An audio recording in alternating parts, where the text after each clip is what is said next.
Emergency ward में doctor झू सामान्य round पर थे। अचानक उनकी नजर उस किशोर पर पड़ी जिसके हाथ से ब्लड ऑक्सीमीटर गिरा हुआ था। उन्होंने सोचा शायद वह मोबाइल देखते देखते लापरवाही में गिरा बैठा। वे तुरंत पास गए और ऑक्सीमीटर दोबारा लगा दिया, लेकिन अगले ही पल अचानक अलार्म बज उठा। डॉक्टर झू का दिल धड़कना भूल गया। उन्होंने घबराकर लड़के की नब्ज टटोली।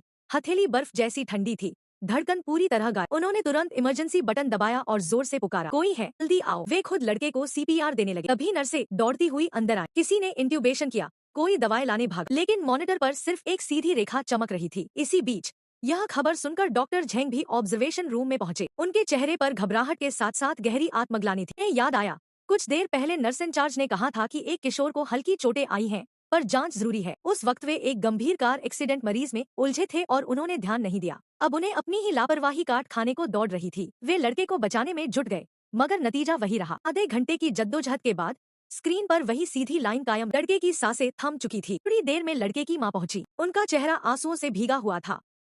यह कैसे हो सकता है? अभी थोड़ी देर पहले उसने मुझसे फोन पर बात की, बिल्कुल ठीक लग रहा था।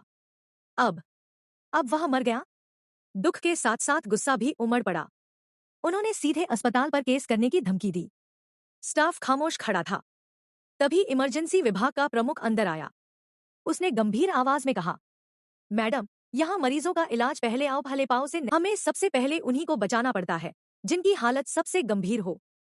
उसने समझाया, लड़के के साथ आए दो और मरीज थे। दोनों आपके ही स्टाफ थे। एक तो अस्पताल पहुंचते ही मृत अवस्था में था, दूसरे के फेफड़े और जिगर फटे हुए थे। उनकी हालत बेहद नाजुक थी। आपका बेटा तब होश में था, आपसे बात कर रहा था। उसने खुद कहा था कि उसे कहीं तकलीफ नहीं है। डॉक्टरों को प्राथमिकता तय करनी ही पड़ी।